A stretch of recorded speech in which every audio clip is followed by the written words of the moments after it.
Today, GM and Honda announced a new partnership to develop some electric compact crossovers. And it's very interesting. There are different approaches to this and how quickly they're going to reach price parity between gasoline powered vehicles and electric. It's not going to be very long. So I'm going to talk to Sam Abuelsamid, an EV analyst for Guidehouse Insights, about that. Welcome to the interview, Sam. Hey, Mark, I'm good to be with you again. Well, good to have you here. Why don't we start off with a bit of an overview of the agreement, please? Yeah, so this is an extension, an expansion of an existing partnership that GM and Honda have had for a while. They've been working together for a better part of a decade. They started off working on fuel cell technology together, then eventually extended that into battery technology. More recently, a couple of years ago, they announced that GM would build a pair of EVs for Honda based on its Ultium platform that's launching. It's actually in production now, starting with the GMC Hummer and the Cadillac Lyriq. In 2024, GM will build a pair of crossovers, mid-size crossovers for Honda and Acura, based on this same architecture.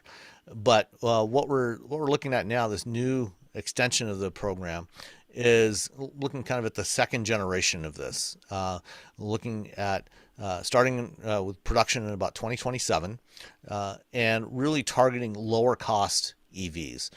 So this is going to incorporate lessons learned from the first phase of the Ultium program, incorporating hopefully I think part of why they're bringing Honda in on this, is their expertise in building smaller vehicles, and also incorporating next generation battery technology as well. So they're looking at areas like lithium metal batteries, solid state, and just new battery chemistries. So the goal is to try and get some compact vehicles, something like a compact crossover, that will be priced below the upcoming Chevy Equinox EV, which is scheduled to launch next in fall of 2023.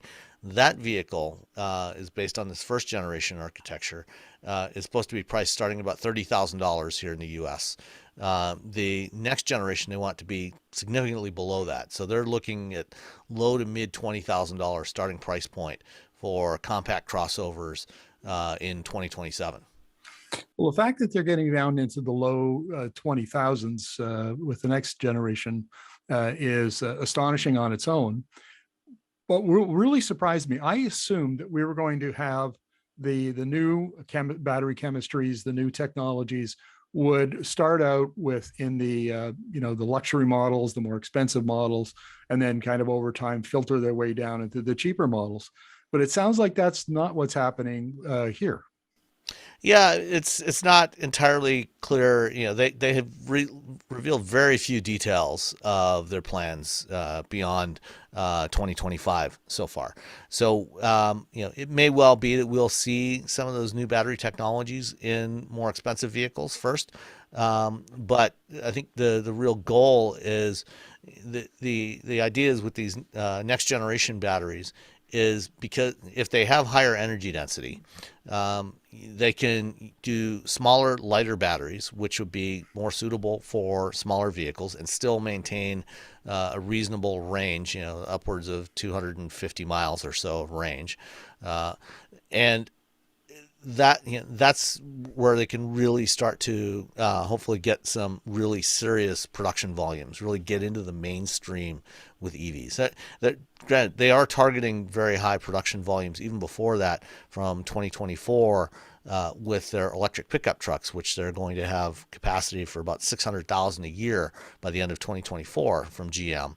But they really want to get into more mainstream products with EVs and really spread across the board.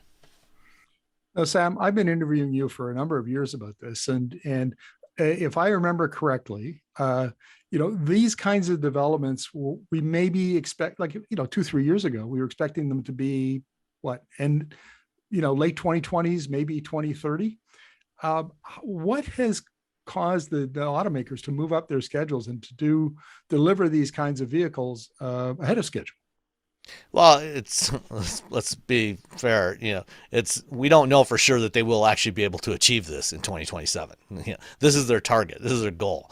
But from the conversations I've had with a number of companies, a lot of companies do seem fairly confident that they can start deploying um, technologies like solid state batteries in about the 2026 2027 time frame.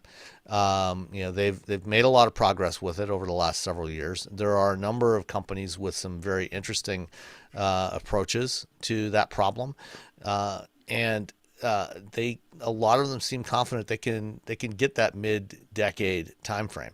Toyota has already said that they are going to launch solid state batteries in 2025. Now, for Toyota, those first solid state applications are not going to be battery EVs. Those are going to be actually be in hybrids, which they want to bring down the cost of those as well. And one of the challenges with solid state batteries has actually been scaling up manufacturing of those types of batteries. And with hybrids, because they have such a much smaller battery capacity size, typically about 1 to 1.5 kilowatt hours versus anywhere from 60 to 100 kilowatt hours or more for a battery EV. Even if they haven't yet scaled up the production, they can get enough batteries to do a lot of hybrids with solid state cells. So that's what Toyota's targeting.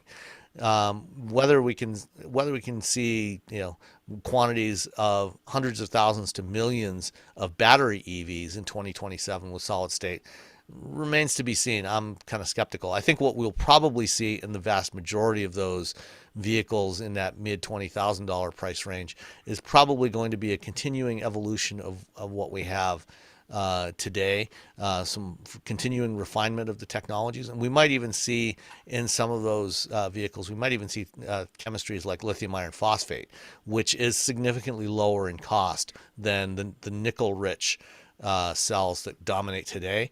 And combination of lithium iron phosphate and cell to pack designs, so-called structural batteries, can largely match where we are in terms of energy density today with nickel batteries in a modular battery pack design. So they may be able to do it that way. That might be the pathway to that $25,000 or sub $25,000 EV in 2027. Well, that's amazing. Well, let's talk about Honda's strategy here, because it looks like they're going to be bringing out some of their own electric vehicles a little later in this decade. And the betting seems to be that they're going to be fairly small cars. Yeah, well, Honda's already selling a small EV now in Europe called the Honda E. It's a little mini car. They've decided not to bring that to the U.S. market or the North American market really, because there's very little demand for small vehicles of that type here right now. People want larger, at least compact to mid-size crossovers and SUVs and pickup trucks. And the Honda E is just too small for the U.S. market. But they will also sell vehicles like that in Japan, where smaller vehicles are more appealing to customers there, and then they're also diversifying. As I said, they're doing two mid-size crossovers for the Honda and Acura brands with GM in 24, and they've also recently done a deal with Sony to at least a memorandum of understanding to look at doing production versions of a couple of Sony electric concepts that they've shown at CES in 2020 and 2022. Whether that actually comes to fruition, we'll see. But Honda's trying to spread things around a little bit and try. They're hedging their bets on several different approaches and see what works. Well, Sam, always appreciate your insights. Thank you very much for this. You're welcome, Markham. Have a great day.